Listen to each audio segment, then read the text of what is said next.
오늘 요한복음 21장 15절부터 18절까지 말씀을 같이 보았습니다. 요한복음 21장 15절부터 18절까지 말씀은 예수님이 베드로를 찾아온 장면이에요. 우리가 예수님을 찾아가는 사람이 있고 예수님이 우리를 찾아오는 사람이 있다는 거죠. 그죠? 그러니까 우리가 예수님을 찾아가면은 만나기 힘들어요. 근데 예수님 우리를 찾아오면 만나기 쉽습니다. 이게 이제 중요한 건데 왜 그러냐면 베드로라는 사람이 어떻게 됐을 때 주님이 찾아왔을까 하는 얘기예요. 어떻게 됐어요? 베드로가 마음이 어땠겠어요? 죽었어요. 마음이 죽은 거예요. 그러니까 마음이 죽으니까 이 사람이 스스로 예수님을 찾아갈 수가 없어요. 죽으니까요. 그러니까 우리는 뭐만 하면 돼요? 죽기만 하면 돼. 그러니까 우리는 목표가 죽는 거예요. 그 이후는 하나님이 하시는 거예요. 그러니까 우리는 죽기만 하면 돼요. 죽는 데까지만 딱 가는 거야, 우리는. 그러면 그 이후는 예수님이 하시니까 예수님이 알아서 찾아오셔요. 그러니까 베드로는 죽었어요, 마음이. 자기가 도저히 주님을 찾아갈 수가 없어요. 힘이 없어요. 죽었으니까. 그러니까 예수님이 찾아올 수밖에 없어요. 그거를 베드로도 알았고 예수님도 알았어요. 예. 우리가 성경을 보면서 두 가지를 우리가 좀 볼 수 있는데, 하나는 아들이 된다는 거 하고 또 하나는 뭐가 된다는 거예요? 신부가 된다는 거. 두 가지를 제가 설명을 했죠, 그죠? 그래서 아들이 된다는 것과 신부가 된다는 건 조금 다르다고 했어요. 아들이 된다는 건 어떤 의미라고 그랬어요? 아버지가 일방적으로 모든 것을 다 해주신다. 이걸 아들이라고 그랬어요. 그러니까 우리가 아들 된다라는 말은 부모가 이 아들에게 일방적으로 모든 걸 해줍니다. 그죠? 그래서 신부는 어때요? 신부는 일방적으로 다 해줘요? 아니면 둘이 똑같이 같이 해야 돼요? 둘이 똑같이 같이 해야 돼요. 그걸 신부라 그래요. 신부 신랑은요, 둘이 언약을 맺었기 때문에, 서약을 했기 때문에 그 약속을 서로 지키는 거예요. 그러니까 약속을 할 만한 나이가 돼야 결혼하는 거예요. 그런 서로 약속을 할 만한 나이가 되지 않고 철없이 결혼하는 사람들이 굉장히 많죠. 그래서 약속을 할 만한 그 나이가 됐을 때 이렇게 서로 내가 서약을 할 수 있고 저 사람에 의해서 내가 이런 약속을 지킬 수 있다라는 그 능력이 될 때, 그때 결혼해야 되는 거예요. 예. 그런 능력이 안 되는 사람하고 결혼했다 그러면 둘 중에 하나예요. 그냥 예수님이 돼서 이렇게 감싸고 그냥 살든지 아니면 이혼하든지 그렇게 돼야 되겠죠. 예를 들어서 여러분, 이제 뭐 극단적인 얘기지만, 여러분은 몰랐는데 어떤 사람이 소개를 해줬는데 모르고 소개해줬는지 알고서 속이려고 했는지 정신병자하고 결혼을 했다고 손치세요. 여러분이 만약에 정신병자하고 결혼을 했다고 손칩시다. 그러면 여러분의 인생은 정신병자하고 평생을 살아야 돼요. 그러면 여러분 인생은 이제 없습니다, 그 다음부터. 왜냐하면 정신병자니까 이 사람이. 그래서 남편이 조금만 어디 가려고 하면 막 의심이 나는 거예요. 그리고 부인이 조금만 어디 가려고 그러면 막 의심이 나는 거예요.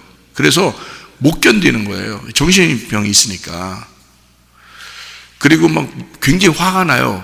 화가 나고 금방 누그러지지도 않아요. 굉장히 화를 막 내고 짜증내고 막 화를 내면서 누그러지도 않아. 대화도 안 통해 별로. 자기 얘기만 하니까. 계속 자기 주장만 해요. 그러니까 그 상대방은 무조건 이해해 줘야 되고 무조건 이제 다 잘해 줘야 돼요. 이 사람이 정신병자니까. 이게 조금 크게 이렇게 있는 드러난 정신병자도 있고 잘 안 드러난 정신병자들도 있어요, 여러분. 여기 앉아 있는 사람들 중에서 그런 사람이 있을 수도 있어요. 이게 정신병이거든요. 조금씩 있는 건데, 조금 있는 사람이 있고 크게 있는 사람이 있고, 그래서 그런 거지. 근데요, 그런 이제 정신병자가 있다 생각해 보십시다. 그러면 여러분이 결혼했어요. 계속 살아야 돼요. 살으라고 해야 돼요. 헤어지라고 해야 돼요. 여러분이 목사님이라면 그렇게 그래도 결혼했는데 품고 살아야지. 네 인생 끝난 거야. 네 인생은 이제 앞으로는 네 인생은 없어. 정신병자고 그냥 살아야 돼. 네 인생은 끝난 거야. 그래도 그냥 살아. 이렇게 얘기해야 돼요? 아니면 아무래도 병원 보내야 되겠다고 혼자 살더라도, 아니면 다른 사람 만나더라도 이렇게 좀 분리하는 게 좋겠다, 이렇게 어떻게 얘기하겠어요? 여러분 같으면 어떻게 얘기하겠어요? 여러분, 일방적인 사랑은 있을 수 없는 겁니다. 결혼은요. 잘 생각해야 돼요, 여러분. 그래서 남편한테 잘하셔. 남편한테, 아내한테도 잘해야 되고, 서로 똑같이 잘해야 돼요. 이거는 한쪽만 일방적으로 잘하는 것은 있을 수 없는 거예요. 우리가 지금 하늘나라 올라간 것도 아니고 이 땅에서 살고 있는데, 육체를 입고서 땅에서 살고 있는데 한쪽만 이상한 사람을 이렇게 한쪽만 다 감싸라고 결혼하는 게 아니에요. 그 이상한 사람은 이상한 사람들끼리 만나서 결혼해야 돼. 자기들끼리 서로 이상하니까 그냥 서로 이상한 김에 그냥 그렇게 살으라고 해야 되고, 정상적인 사람은 정상적인 사람들끼리 결혼해야 돼요. 제가 은혜 받고 목사님이라 할지라도 제가 만약에 정신 이상을 가진 사람하고 살으라 그러면 평생을 살겠습니까? 제가? 그렇지 않아요. 병원 보내야 돼요. 병원 보내주고, 그리고 아니면 귀신 쫓아서 병을 치료해 주든지. 어떻게 둘이 서로 사랑하면서 어떻게 살아요, 부부가? 말이 안 되는 거죠. 부부는 서로 사랑하는 약속을 서로 이행할 수 있는, 내가 약속을 이행할 수 있다라는 나이가 됐을 때 만나서 사랑하는 거예요. 그게 결혼이란 말이에요. 일방적으로 하는 게 아니라 똑같이 서로 사랑한다. 서로 사랑하는 걸 결혼이라 그렇게 말하는 겁니다. 아들과 부모는 달라요. 아들이 어떠한 병이 있어도, 아들이 어떠한 장애를 가졌어도 부모는 일방적으로 사랑해야 되는 거예요. 자녀니까. 그가 어떠한 잘못을 했어도 아빠 엄마가 자기가 죄인이다, 내가 죄인을 낳았으니 내가 죄인이다 라고 하면서 부모가 그렇게 책임을 지는 게 부모인 거예요. 그러니까 부모는 자녀에 대해서는 일방적으로 무조건 책임을 집니다. 그게 부모와 자녀의 관계예요. 근데 남편과 아내의 관계는 그렇지 않아요. 사랑을 서로 확인하지 않으면 결혼 생활은 유지할 수가 없습니다. 이해가 되겠습니까, 이거? 성경적인 거예요, 제가 얘기하는 건. 자, 그래서요, 베드로가 요한복음 21장에 예수님이 베드로를 찾아왔을 때는 아들을 찾으러 온 거예요, 신부를 찾으러 온 거예요? 신부를 찾으러 온 거예요. 베드로를 요한복음 21장에 찾아올 때는 아들을 찾으러 온 게 아니고 신부를 찾으러 온 거예요. 그래서 사랑을 확인하는 겁니다. 여기서요. 무슨 말인지 알겠어요? 그 전에 베드로는요, 실수도 하고 일방적으로 이렇게 잘못도 하고 막 되나 안 되나 그냥 막 나서기도 하고 막 하죠. 어린애 같이. 예수님이 뭐라고 안 해요. 한 번 뭐라고 한 적이 있어요. 예수님의 십자가 죽으시러 간다고 얘기했을 때 그걸 막아내니까, 이거는 내 정면에서 네가 나를 도전하는구나 이렇게 얘기했어요. 그걸 사탄이다 이렇게 얘기했어요. 너는 나의 사탄이다. 네가 왜 내 앞에서 정면으로 도전하느냐. 나는 지금 목표를 향해서 달려가는데 네가 왜 나를 막느냐, 그 말이거든요. 그때 한 번 얘기했죠. 나머지는요, 베드로 뭐라고 한 적이 거의 없어요. 그냥 일방적으로 사랑해 줍니다. 베드로 기도 많이 안 했어요. 예수님 따라다니면서 베드로도 예수님이 좀 굉장한 사람일 거라고 생각을 했어요. 그래서 베드로도 늘 예수님 따라다니면서 뭔가 우쭐하고 그랬습니다. 어린애같이. 그런데 예수님이 죽으러 간다는 거예요. 그러니까 실망하죠, 당연히. 그렇게 하지 말라는 거죠. 죽지 말라는 거죠. 그러니까 예수님이 너는 왜 사탄이냐 이렇게 말하죠. 이 사탄아 물러가라 그렇게 말합니다. 그때 한번 얘기했죠. 일방적으로 주님은 모든 이 베드로의 일거수일투족을 다 사랑하셨습니다. 평상시에요. 언제 얼마 동안요? 3년 반 동안을 예수님이 이 땅에서 사역을 시작하시고 십자가에 돌아가실 때까지 일방적으로 다 사랑하셨어요. 베드로를요. 어떤 마음으로 사랑했죠?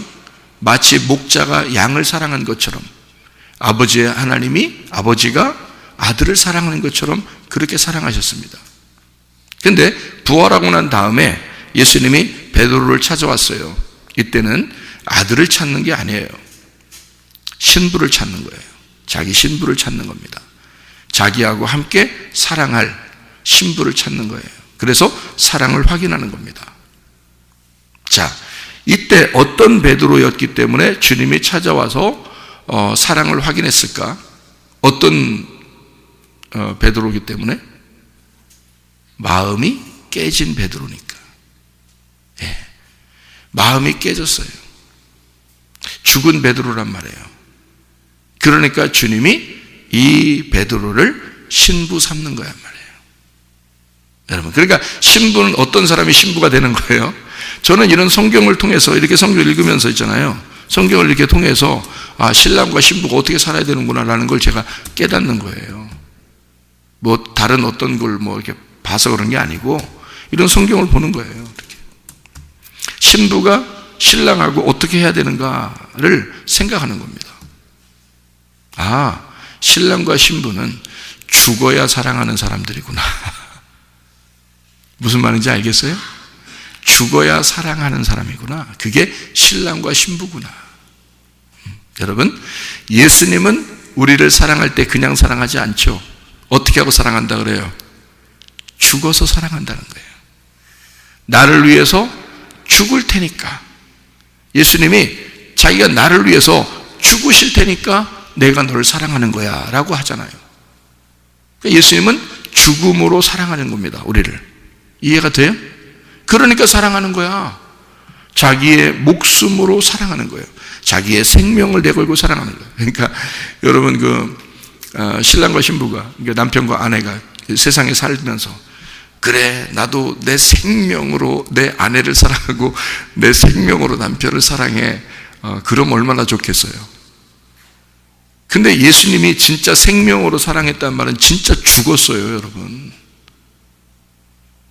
그리고서 신부를 구하러 베드로를 찾아왔는데 베드로도 죽은 사람이야.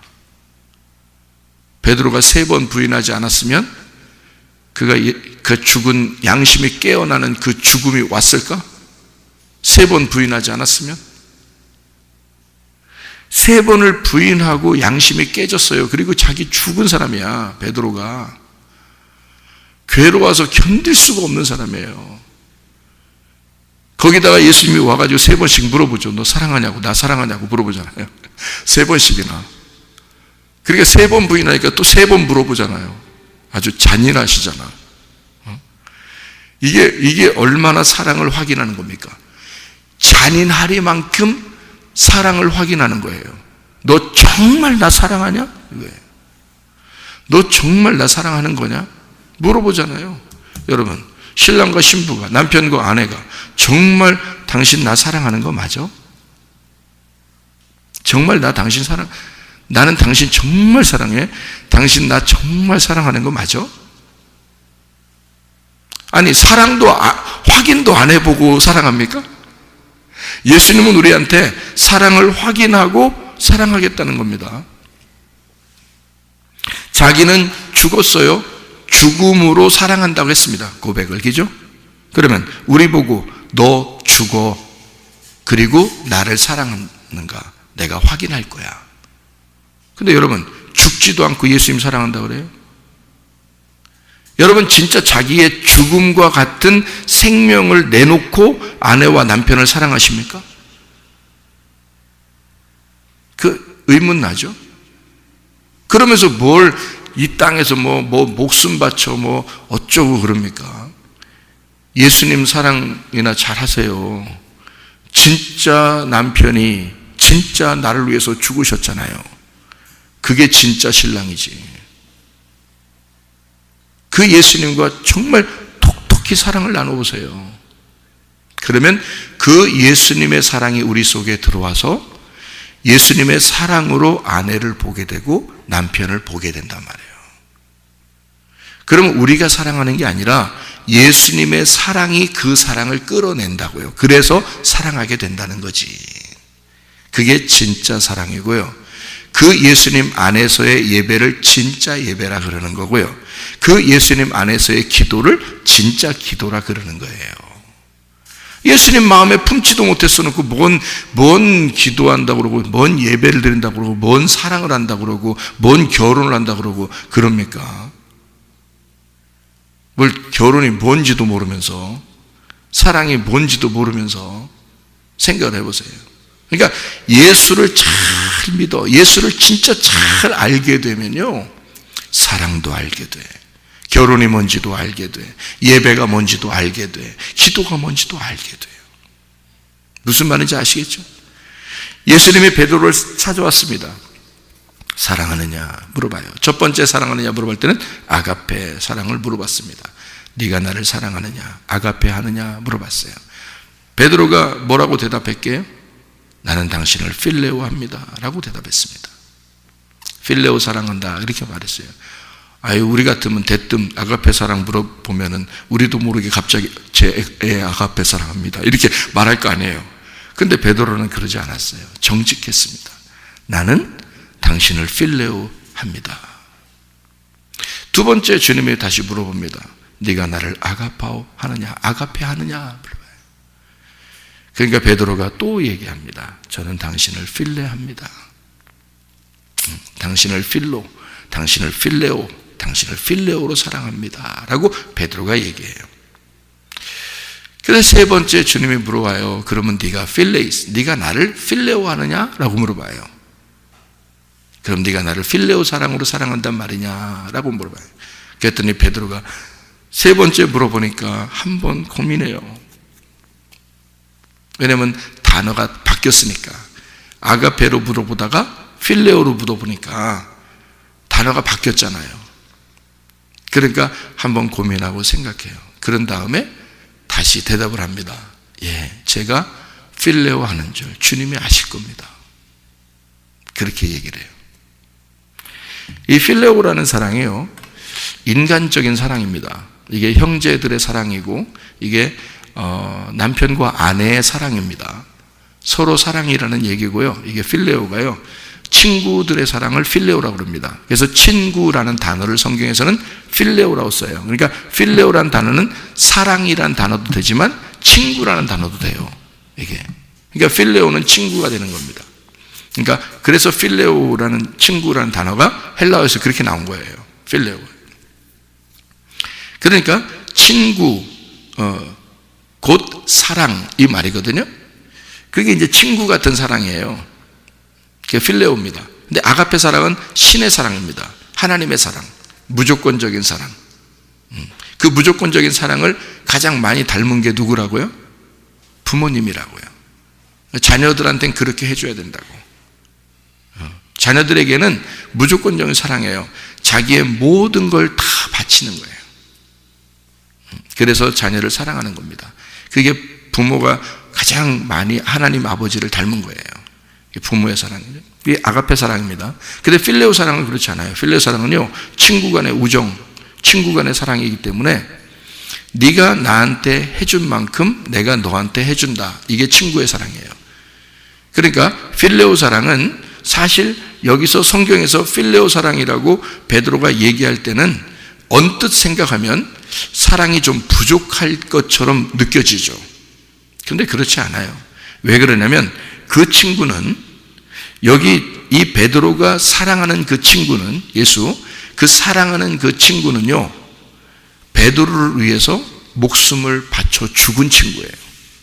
그러니까 이미 사랑이 완성됐단 말이에요.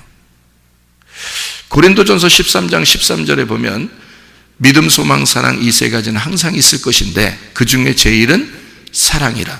그래서 친구가 목숨을 바쳐 나를 위해서 사랑하면 사랑이 완성됐거든요.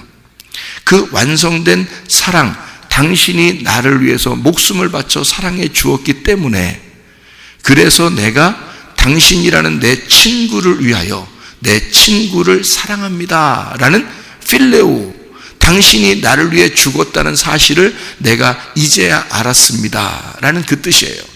다시 말하면요, 베드로는 그 전에 예수님을 죽지 않게 해달라고 또 죽지 말아달라고 했습니다. 베드로는 예전에, 그죠? 죽기 전에는 예수님이 죽지 말아달라고, 그러니까 안 죽었으면 좋겠습니다, 당신이 왜 죽어요? 라고 그렇게 하던 사람이에요. 그런 베드로가 이제는 어떻게 바뀌어요? 당신이 나를 위해, 친구를 위해 죽었다는 사실을, 친구를 위해서 죽는 사랑이라는 게 뭔지를 알았습니다. 당신과 내가 얼마나 당신이 나를 친구로 여겼고, 당신이 나를 신부로 여기고, 당신이 나를 진짜 서로 사랑하는 형제로 여겼다는 사실을 알았습니다. 당신과 내가 동등한 사랑을 가졌다는 사실을 이제야 알았습니다 라는 그런 고백이에요, 베드로는요. 그러니까 베드로는 아가페 사랑으로 당신이 나를 위해서 죽으셨죠.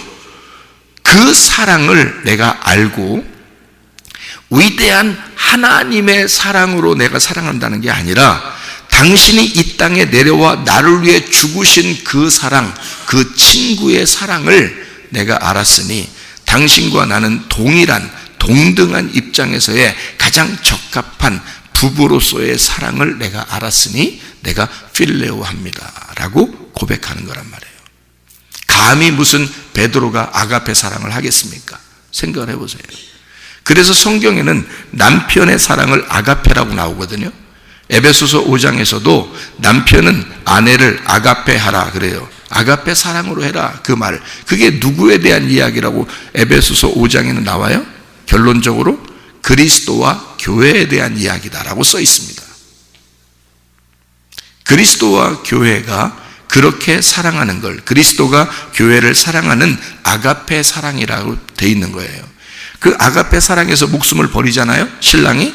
그러면 그 교회는 신부가 되는 것입니다. 그러니까 여기에 베드로는 그걸 깨달은 거예요.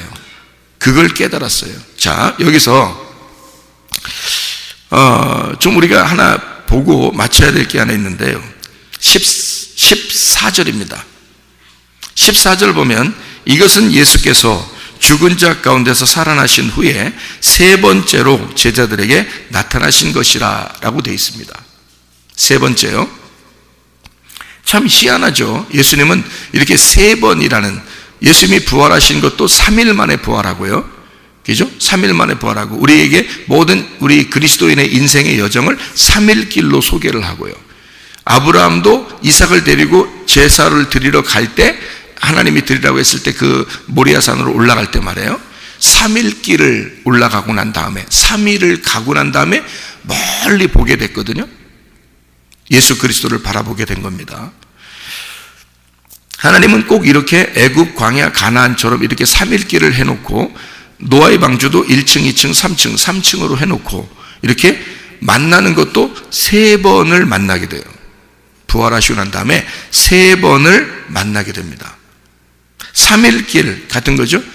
오늘 본문의 말씀처럼 요한복음 21장 15절부터 18절까지 말씀에 베드로에게 물어볼 때도 몇 번을 물어봐요? 세 번을 물어봅니다. 사랑을 확인하죠. 사랑을 확인하는 것도 세 번을 확인해요. 그리고 베드로가 부인하는 것도 몇 번을 부인해요? 세 번을 부인했어요. 그리고 예수님도 사랑을 세 번을 확인하고요. 그리고 베드로를 만날 때 세 번째로 만나게 됩니다. 부활하시고 난 다음에 세 번째로 만나게 돼요. 자, 여기 요 앞장에 보면 요한복음 20장에 나오는데요. 20장 19절 말씀 봐봐요. 요한복음 20장 19절 말씀 보면 이날 곧 안식 후 첫날 저녁 때에 제자들이 유대인들을 두려워하여 모인 곳에 문들을 닫았더니 예수께서 오사 가운데 서서 이르시되 너희에게 평강이 있을지어다. 만났죠. 여기서 만났죠. 여기 베드로 있었을까요? 없었을까요? 베드로 있었습니다. 그렇죠? 그 다음에 요한복음 20장 26절을 봐요. 26절 보니까 뭐라고요? 여드레를 지나서 제자들이 다시 집 안에 있을 때에 도마도 함께 있고 문들이 닫혔는데 예수께서 오사 가운데 서서 이르시되 너에게 평강이 있을지어다 하시고, 자, 8일이 지나서 다시 찾아왔어요. 왜? 도마가 그 전에 없었거든요. 베드로는 있었는데 도마가 그 전에 없었어요. 그래서 도마 때문에 다시 온 거예요. 예수님이 여드레를 지나서. 그리고 도마가 고백을 하죠. 나의 주시며 나의 하나님이십니다 라고 고백하고요. 그리고서 이제 드디어 요한복음 21장에 세 번째로 나타난 겁니다. 그때는 일방적으로 예수님이 찾아온 거예요. 누구한테? 베드로한테 찾아온 거예요. 세 번째니까. 그죠? 첫 번째, 두 번째는 베드로가 있었겠어요? 없었겠어요?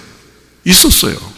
있었는 제자들 다 있었으니까 베드로 틀림없이 같이 있었죠. 있었는데 참 희한하게도 베드로가 한마디도 못합니다.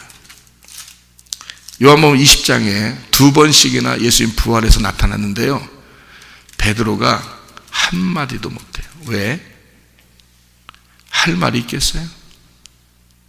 여러분 같으면 할 말이 있겠어요? 세 번 부인하고 도망갔는데 닭 울음소리가 들렸어. 가슴이 팍 찍혔어. 그 닭 부리로 탁 찍혀가지고 가슴이 구멍 나버렸어. 베드로가 엉엉 울었어요. 통곡을 하며 울었어요. 내가 왜 이런 놈이 되었나? 내가 왜 이런 놈이 되었나? 통곡을 하며 울었어요. 근데 이것은 각본이 짜여져 있었던 거였습니다. 예수님이 너는 나를 세 번 부인할 거야 라고 그렇게 말씀 안 해놨으면 괜찮은데 말씀을 해놨어. 그래서 베드로는 거기에 걸려들은 겁니다. 그 덫에 딱 걸려들은 거예요. 그래서 세 번을 부인할 수밖에 없는 덫에 걸려버렸고 그렇게 세 번을 부인할 수밖에 없게 된 거예요. 세 번 부인할 거야. 이 죄인아, 이 나쁜 놈아, 이 못된 놈, 배신자. 예수님 그렇게 안 해요. 이건 예수님이 쳐놓은 덫이란 말이에요. 베드로를 잡으려고. 여러분 동물이 막 왔다 갔다 뛰어다니잖아요. 그러면 여러분이 사냥하려면 어떻게 해야 돼? 덫을 놓죠. 덫을 탁 놓는단 말이에요. 그래서 덫에 탁 걸린다고요. 그러면 여러분이 그 동물을 딱 잡죠. 그럼 덫에 걸린 동물은 누구 거야? 내 거야. 내 덫을 놓은 주인의 것이야. 이해가 돼요? 그러니까 베드로를 덫을 탁 놔버린 거예요. 그래서 베드로를 잡아버린 거야. 여러분, 그게 덫이에요. 그러니까 베드로를 사랑하는 거야, 안 사랑하는 거야? 예수님이 사랑하는 거예요. 베드로를 특별히 사랑하는 거예요. 그래서 덫을 놔버린 거예요. 여러분, 아기를 임신하잖아요. 그러면 우리나라 같은 여인들은, 우리나라 여인들은 임신하게 되면 뭐 해요? 오 이러잖아요. 밥 먹다가도 오 이래요. 왜 그래요? 뭐에 걸린 거예요? 입덧에 걸린 거예요. 예, 그러니까 아기를 임신하는 순간 덫에 딱 걸려버리는 거예요. 못 빠져나와. 아기가 엄마를 잡아버린 거야. 응? 못 빠져나와. 그래서 이런 고생을 했기 때문에 아기와 엄마 사이가 떨어질 수가 없는 거예요. 더 이해가 돼요? 무슨 말인가? 예, 덫에 걸린 거예요. 그러니까 예수님이 베드로를 너무 사랑하니까 덫을 탁 놓고 덫을 걸어버린 거죠. 그러니까 세 번을 부인할 수밖에 없죠. 그러니까 세 번 부인했다고 죄졌다고 이렇게 얘기하지 않습니다. 예수님이요. 분명히 덫에 딱 걸려야 되는 거거든요. 그래서 실제로 걸렸어요. 베드로가 너무 속상한 거예요. 자기가 이런 놈이었나 막 억울하고 원통하고 속상한 거예요. 그리고 닭 울음소리가 들렸을 때 막 엉엉 웁니다. 그죠? 이런 고통을 주님도 아시고 베드로도 알아요. 그러니까 예수님 부활하시고 진짜 나타나셨네? 근데 베드로가 할 말이 있어야지. 그 전까지는 막 나대면서 계속 먼저 얘기하는 사람이 베드로였거든요. 그때는 천방지축이요. 천방지축. 철없는 거야. 이제 베드로가 자기 가슴에 구멍 났어. 철들은 거라 이 말이에요. 철들었어요. 그래서 예수님이 찾아왔는데도 한마디도 못해요.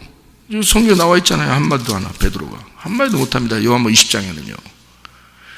첫 번째 나타났을 때 한마디 못했어요. 두 번째 나타났을 때 도마는 오히려 얘기하지만 베드로는 말 못했어요. 같이 옆에 있었는데 예전의 베드로가 아니야. 주눅 들어있는 베드로예요. 완전 빙신 되어 있는 거예요. 이렇게 병신 쪼다가 되어 있는 거 이렇게. 세 번째 주님이 나타나셨어요. 이거는 베드로가 순 병신 쪼다가 돼 있으니까 스스로는 못 와, 예수님한테. 이해가 돼요? 그래서 예수님이 찾아오는 거예요. 여러분, 순 병신 쪼다가 되면요, 예수님이 찾아오십니다. 이게 무슨 말이냐면 나대지 말란 얘기예요. 그러니까 이 베드로를 세 번째 주님이 찾아와서 예수님이 먼저 얘기를 꺼내는 겁니다. 네가 나를 사랑하느냐. 베드로가요, 굉장히 급했어요. 예수님을 사랑하는 마음이 정말 많이 있었습니다. 보고 싶은 마음이 너무너무나 있었어요. 근데 감히 예수님한테 갈 수도 없었어요. 근데 예수님이 자기를 찾는다는 소리를 들었어요. 예수님이 자기를 찾는다는 소리를 들었어요. 그러니까 베드로가 너무 좋으니까 바다에서 이쪽 배, 예수님 땅에 있는 이 무태 있잖아요. 바다 이 바깥에 예수님이 거기 있는 거 거리가 좀 있었어요. 근데 배에서 배를 막 노를 치어서 이렇게 오는 것도 너무 답답한 거예요, 이 베드로가. 그러니까 그냥 뛰어내려서 막 수영해서 오는 거예요. 수영해서 너무 급하니까, 너무 좋으니까, 너무 사랑하는, 너무 좋아하는 예수님이 밖에서 기다리니까, 자기를 찾아왔다 그러니까 자기 너무 좋았거든. 예수님이 너무 좋은데 막 수영해서 찾아요. 얼마나 힘들었겠어요. 막 수영해서 한참 거리가 있거든요. 바다를 뛰어내려가지고 막 수영해서 나왔어요. 근데 나오면 뭐 좋아하니까 뭐 얘기를 해야 될 거 아니에요. 너무 좋아하는데 말을 못 하겠는 거예요. 예수님을 너무 좋아하는데 말을 못 하겠는 거예요. 그래서 그냥 가만히 있었어요. 그냥 베드로가 그렇게 달려왔으면 뭐라도 얘기해야 될 거 아니에요. 근데 그렇게 할 수가 없어요. 너무 좋아하지만 자기가 너무 미안한 거예요. 너무 미안한 거예요. 자기를 사랑해 준 그 예수님한테 너무 미안한 거예요. 할 말이 없어요. 그러니까 막 달려와서 오긴 왔는데 할 말이 없어 가만히 서 있어요. 그러니까 예수님이 물어보는 거예요. 네가 날 사랑하느냐? 감히 아가페로 물어보는데 어떻게 아가페로 대답하겠어요? 생각을 해보세요. 그러니까 필레오 합니다 라고 대답한 거예요. 당신이 날 사랑해 줘서 내가 사랑하는 겁니다. 두 번째, 네가 나를 사랑하는 아가페 하느냐? 주님, 제가 당신을 필레오 하는지 주님이 아시지 않습니까? 당신이 나 사랑해 줬기 때문에 내가 사랑하는 겁니다. 세 번째 물어봅니다. 그럼 네가 나를 필레오 한단 말이냐? 그래요, 제가 당신을 필레오 합니다.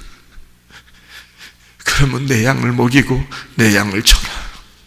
너는 이제부터 나와 동등한 사랑을 가졌다. 내가 너를 사랑하는데 너도 나를 사랑하는구나. 내가 너를 사랑하는데 너도 나를 사랑하는구나. 이제 내 양을 먹여라. 내 양을 쳐라. 그렇게 주님이 베드로를 종으로 부르시는 겁니다. 신부로 부르시는 겁니다. 이제 너와 나는 하나야. 내 양은 너의 양이 될 것이고, 내 양을 먹일 때 네가 먹이면 똑같이 내가 먹이는 거야. 내 양을 돌볼 때 네가 돌보면 내가 돌보는 거야. 너와 나는 신랑과 신부야. 서로 사랑하는 것이고 둘은 하나야. 이제부터는 너와 내가 떨어질 수가 없다. 너와 하나가 되었다. 사랑을 확인했다. 그 사랑을 확인하러 오신 겁니다. 여러분, 질병이 생기잖아요. 왜 생기는 줄 아십니까? 가정의 문제가 갑자기 팍 터지잖아요. 왜 그런지 아십니까? 주님이 여러분을 덫을 걸어버리는 겁니다. 못 빠져나가도록. 내가 너를 사랑하는 줄을 네가 깨닫게 될 거야. 내가 너를 사랑하는 줄 네가 깨닫게 될 거야. 너는 이제 내 거야. 너 꼼짝 못하지. 아프기만 해봐. 꼼짝 못하잖아. 내가 너 고쳐줘야지. 너 문제가 생기잖아. 사업에 문제가 생기잖아. 가정에 문제가 생기잖아. 내가 너 딱 덫을 걸어버릴 거야. 꼼짝 못하게. 내가 너를 사랑하는 줄 네가 알게 하기 위해서. 주님은 우리를 이렇게 사랑하십니다. 그 사랑하는 주님과 오늘도 동행하다가 주님 만나시기를 바랍니다. 기도하겠습니다.